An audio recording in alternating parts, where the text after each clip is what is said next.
Hello everyone. आज के इस वीडियो में हम पूर्व मध्यकाल में जो दक्षिण भारत है उसका जो पहला राजवंश है यानी कि वाकटक वंश, इनके बारे में चर्चा कर रहे हैं। आइए शुरुआत करते हैं और हमेशा की तरह मैपिंग की ओर जाते हैं। आप वाकटक वंश का अगर आप एरिया देखोगे, ये दक्षिण भारत का एक बड़ा सा दक्कन का पार्ट है। वाकटक अपना शासन कर रहे हैं और यहीं पर उनकी जो कैपिटल है ये रामागिरी एक इंपॉर्टेंट एरिया रहा करता था। हालांकि उनकी कैपिटल चेंज होती रही टाइम टू टाइम। लेकिन क्या वाकटक्स को हमें याद रखते अकेले काम चलेगा? The answer is no. इस वजह से हमें वाकटक्स से लगी हुई जो एरिया है ये वाला यानी कि पश्चिमी क्षत्रप को याद रखना पड़ेगा। देखेंगे क्यों। लेकिन उसी समय हमें ये पता है कि उत्तर भारत में एक बड़ा सा साम्राज्य जिसको हम कहते हैं गुप्त साम्राज्यों ने शासन किया था। तो तीन उस समय मेजर एम्पायर शासन कर रहे थे, तो हमें वो देखना पड़ेगा, राइट। उत्तर भारत और कुछ पूर्वी भारत, इवन कुछ दक्षिण भारत का कुछ क्षेत्र गुप्तास ने कब्जा रखा था। पश्चिमी भारत और ये पश्चिमी क्षेत्र, पश्चिमी क्षत्रपों का एरिया देखो। अब ये जो रेखा है ये है नर्मदा रिवर। पश्चिमी क्षत्रप और वाक्टस के बीच की जो सीमा है वो नर्मदा नदी बनाती थी और यही एक नदी है जो उत्तर भारत को दक्षिण भारत से भी अलग करती है। तो प्रॉब्लम ये थी कि वाक्टस अपने राज्य को ऊपर की ओर एक्सपांड करना चाहते थे यानी कि उत्तर में, और जो क्षत्रप थे वो अपने राज्य को दक्षिण की ओर एक्सपांड करना चाहते थे। तो फिर इस समय गुप्तास क्या कर रहे थे? गुप्तास भी अपने राज्य को इस ओर एक्सपांड करना चाह रहे थे। आखिर क्यों? गुप्तास को क्या जरूरत थी इतने बड़े भूभाग पर अपना? जब वो राज्य स्थापित कर चुके थे तो फिर वो अभी भी इस एरिया में क्यों आना चाहते थे? तो इसका आंसर ये है, गुप्तास पहले इस एरिया तक सीमित थे। इसके बाद उन्होंने इस एरिया को अपने कब्जे में लिया क्योंकि ये समुद्र का तट है और यहाँ से व्यापार सुगम होता है। क्योंकि आपके जैसे कि तमिलिप्ति जैसा बंदरगाह जब आपके अंडर में होगा तो आप व्यापार कर पाएंगे, और व्यापार कर पाएंगे तो आपकी अर्थव्यवस्था अच्छी होगी, और जब आपकी अर्थव्यवस्था अच्छी होगी तो फिर यहाँ पर विद्रोह नहीं होंगे। लेकिन अगर आप पश्चिमी सीमा को देखो तो गुप्तास के पास यहाँ पर कोई भी बंदरगाह नहीं है, इनका एक्सेस नहीं है। गुप्तास का मेजर टास्क था कि हमें अपनी इस एरिया को, ये वाला एरिया को बढ़ाकर यहाँ तक कर लेना है, जिससे कि भी पश्चिमी बंदरगाहों तक अपनी पहुंच सुनिश्चित कर पाते। हुआ कैसे? तो क्या गुप्तास ने इन तीनों से लड़ाई लड़ी? नहीं, गुप्तास चतुर थे, चालाक थे। गुप्तास ने इनके साथ में मैट्रिमोनियल रिलेशन एस्टेब्लिश कर लिए, इनका गठबंधन हुआ और दोनों गठबंधन ने इन क्षत्रप को हटा के और गुप्ताओं की जो सेना थी यहाँ, सॉरी, गुप्ताओं का जो साम्राज्य था इस एरिया तक लेकर आए। आई होप आपको कुछ चीजें समझ में आ गई होंगी। अब हम अग्रसर करते हैं अपने मेन टॉपिक की तरफ। वाकटक ने तीसरी से छठी शताब्दी के मध्य दक्षिण पथ पर शासन किया था। तो दक्षिणापथ का मतलब है ये। दक्षिणापथ मतलब उत्तर से जब भी आप दक्षिण की तरफ आते हैं, ये वाली एरिया, आप ये जो मेन एरिया आपको दिख रहा है यहीं पर शासन है किसका? वाकटागंज का। इनका मूल निवास स्थान कहाँ पे था? बरार। ठीक है। अब याद करो, बरार जनरली अब वो बहमनी साम्राज्य में पड़ते हैं, बीदर, बरार, अहमदनगर, लेकिन इनका वाकटक, बरार। ये विष्णु वृद्धि गोत्र के ब्राह्मण थे। और वाकटक किस वंश से थे? जनरली ब्राह्मण वंश से थे। देखो, वाकटक ब्राह्मण वंश से थे। और गुप्त ने इनके साथ शादी संबंध स्थापित किए थे, इसी वजह से गुप्तों को भी इसी आधार पर ब्राह्मण बोला जाता है। हालांकि इनको कई लोगों ने जैसे केपी जायसवाल तो इनको शूद्र बोलते हैं, मजूमदार इनको क्षत्रिय बोलते हैं। मजूमदार इनको क्या बोलते हैं? क्षत्रिय। किनको? गुप्तास को। तो वो एक डिबेटेबल इशू की एक्चुअल में गुप्तास क्या थे। लेकिन हाँ, ये तो चीज क्लियर है कि जो वाकटाक्ष थे ये विष्णु वृद्धि गोत्र के ब्राह्मण थे। अजंता गुफा लेख से इस वंशी राजनीतिक उपलब्धियों का वर्णन मिलता है। और वाकटक पहले सातवाहनों के अधीन थे। हमें याद है जब मौर्य काल का शासन था इसी एरिया में सातवाहनों का भी शासक था। तो वाकटक पहले सातवाहनों के अधीन थे, इसमें कोई दो राय है नहीं। या आप ये मान लो दक्कन में यहाँ पर सातवाहन को रिप्लेस कर रहे हैं कौन? वाकटक, राइट। चलिए आगे देखेंगे। हाँ, और अजंता गुफा लेख, अजंता, आप ये बताओ अजंता है कहाँ पर? अजंता की गुफा यहीं पर तो है ना। अजंता केव्स यहीं पर आपको देखने को मिलेगी। तो वाक्टस के बारे में जो भी अभिलेख होगा, गुहा लेख होगी, वो यहाँ पर देखने को मिलेगा आपको। तो अजंता गुफा में, राइट। ठीक है, तो अजंता गुफा में इन सब के बारे में हमें वाक्टस के बारे में जानकारी मिलती है उनके लेखों में। स्थापना की बात करें तो स्थापना करता है इनका विंध्य शक्ति। तो वहां से वाक्टक और वहां से विंध्य शक्ति। ठीक है। वाक्टक शासकों में केवल प्रवरसेन प्रथम ने ही सम्राट की उपाधि धारण की। अब ये इंपॉर्टेंट क्वेश्चन हो जाता है। तो अब याद कैसे करेंगे सम्राट का? तो देखो, तो ये वर्ड देखो, प्र का मतलब होता है जब भी किसी हिंदी के शब्द पे प्र लगता है वो अपने से सुपरलेटिव डिग्री को दर्शाता है। और जो प्र हो गया तो वो सम्राट भी हो गया। लेकिन सिर्फ जो पहला व्यक्ति हुआ, प्रियवरसेन जो पहला हुआ, सिर्फ वही सम्राट की उपाधि धारण करेगा, बाकी कोई नहीं। प्रियवरसेन प्रथम ने धर्म महाराज की उपाधि भी धारण की। और प्रियवरसेन प्रथम का वाकटाक वंश का वास्तविक संस्थापक भी कहा जाता है। तो अब जरा समझो, सबसे पहला व्यक्ति कौन जिसने वाक्टकों की स्थापना करी बन सकती है, लेकिन वास्तविक संस्थापक कौन? प्रवरसेन प्रथम। अब चूंकि ये वास्तविक संस्थापक है तो कुछ उपाधियां भी धारण करेगा, तो उपाधि उसने दो धारण करी, एक सम्राट की और दूसरी धर्म महाराज की। क्लियर हो गई चीजें? राइट। प्रवरसेन प्रथम ने भारसेन नागवंश के प्रसिद्ध राजा भवनाग की पुत्री के साथ अपने पुत्र गौतमीपुत्र का विवाह किया। ये सब छोड़ दो, किसका विवाह किसके साथ हुआ। एक चीज बस याद रखो कि प्रवरसेन यानी कि वाक्टक के लोगों ने एक तरफ तो अपने गुप्ताओं के साथ में मैट्रिमोनियल रिलेशंस बनाए थे, और दूसरी तरफ जो भारसेन नागवंश है उनसे भी अपने मैट्रिमोनियल रिलेशंस बनाए थे। इसके बाद प्रवरसेन, अब जो कि वास्तविक संस्थापक है और जिसने सम्राट और धर्म महाराज जैसी उपाधियां धारण करी, अभी और भी कुछ काम करेगा। काम क्या करेगा?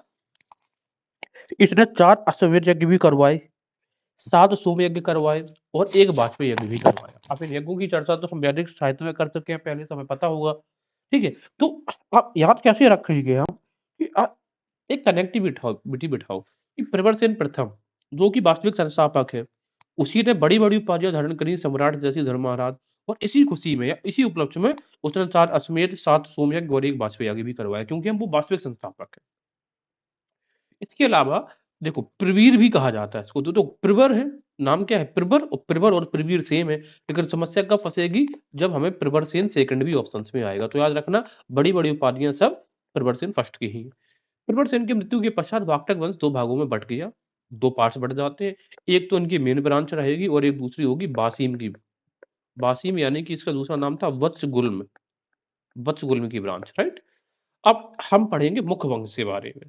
तो प्रवरसेन के बाद जो प्रथम शासक बना वो बना रुद्रसेन। कौन सा शासक बना? रुद्रसेन, राइट।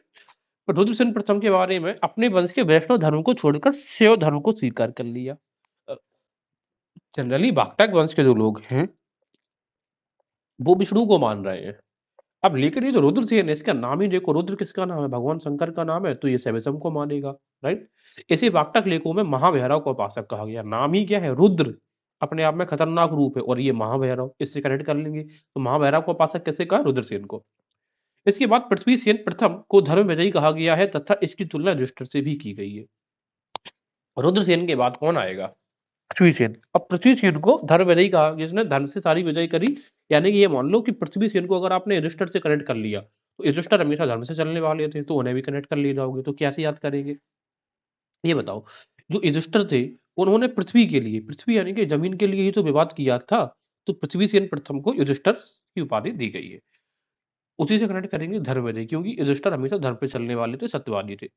चंद्रगुप्त द्वितीय ने अपनी पुत्री प्रभावती गुप्त का विवाह पृथ्वीसेन प्रथम के पुत्र रुद्रसेन द्वितीय से किया था। अभी मैंने आपको बताया था कि गुप्ता और इनके बीच में मैट्रिमोनियल यानी कि वैवाहिक संबंध स्थापित हुए थे। अब वही वैवाहिक संबंधों की बात यहाँ पर करी जा रही है। क्या करी जा रही है? पृथ्वीसेन क्या था? दूरदर्शी था, उसने गुप्ताओं से लड़ाई न लेकर उनके साथ में संबंध स्थापित करने की कोशिश करी। तो उस समय चंद्रगुप्त द्वितीय की जो पुत्री थी प्रभावती गुप्त, उसकी शादी हो जाती रुद्रसेन द्वितीय से। अब ये क्वेश्चन कई बार पूछ लेते हैं कि प्रभावती गुप्त की शादी किससे हुई थी, किस वंश के लोगों से? तो वाक्टक। और पर्टिकुलर व्यक्ति का नाम पूछेंगे तो रुद्रसेन द्वितीय से। इस विवाह से गुप्त वाक्टक गठबंधन ने पश्चिमी भारत में शकों की शक्ति का उन्मूलन किया। अब इसको देखेंगे, इन दोनों का गठबंधन हो गया। अब ये दोनों तो हो गए रिश्तेदार भाई। अब बीच में कौन फंस गया? क्षत्रप। और ये फंसेगा, इनको खत्म कर दिया जाएगा।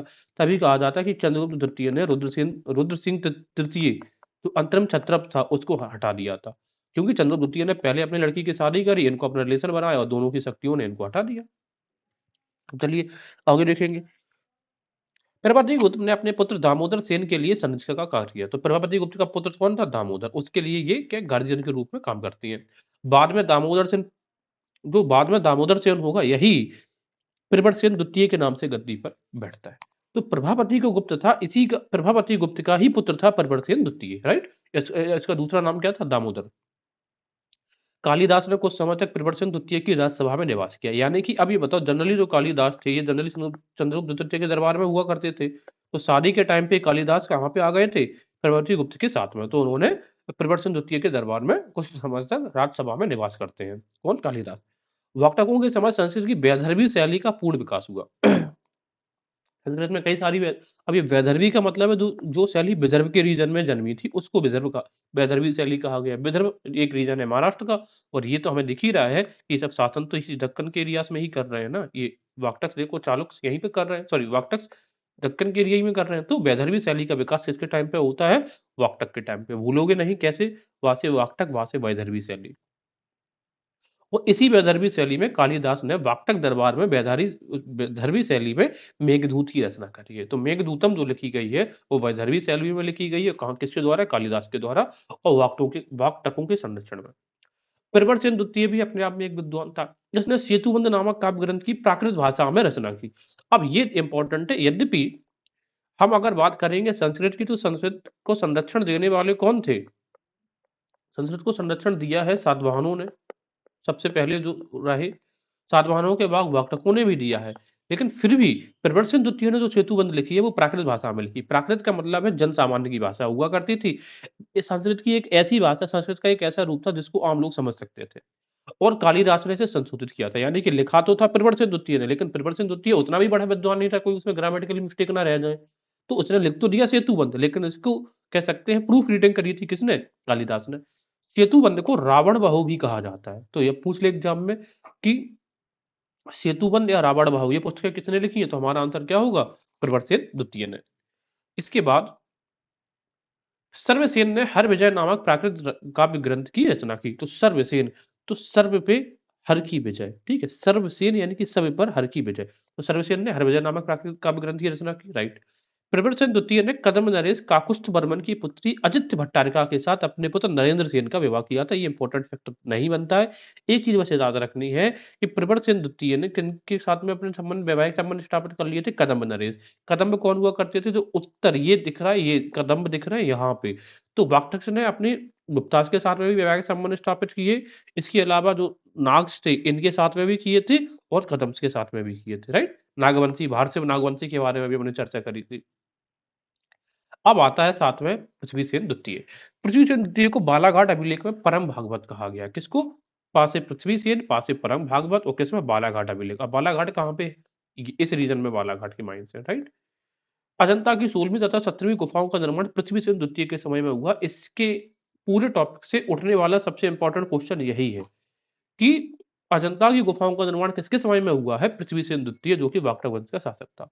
वाक्टकों के सिक्कों पर गंगा की आकृति का अंकन है, यही उनका राज्य चिन्ह भी हुआ करता था। उनका राज्य चिन्ह कौन था? गंगा था। अगर हम उसमें देखेंगे राजपूत काल में, तो लक्ष्मी के अंकन करने वाले हमें दो वंश के शासकों के सिक्के प्राप्त होते हैं। सबसे पहले जो कि हम कहेंगे कलचुरीस के, और कलचुरीस की ही नकल करी थी किसने? फिर गढ़वालों ने, गढ़वाल। इसके अलावा वत्सगुल्म की शाखा, अभी हमने देखा था कि प्रवरसेन के बाद दो शाखाएं हो गई थी, एक तो मेन ब्रांच और दूसरी वत्सगुल्म। तो वत्सगुल्म की शाखा में कौन कौन शासक हुए? सर्वसेन, बिंदुशक्ति द्वितीय एवं हरिसेन, ठीक है। और हरिसेन वत्सगुल्म की शाखा का अंतिम शासक भी हुआ। अब हम इसके बाद दूसरा टॉपिक पढ़ेंगे, वो पढ़ेंगे कांची के पल्लव। क्योंकि अब क्या होगा, वाक्टक्स को हटाकर और शासन पर कौन आ जाएंगे? अब पल्लव्स आएंगे, उनके बारे में हम देखेंगे अगले वीडियो में।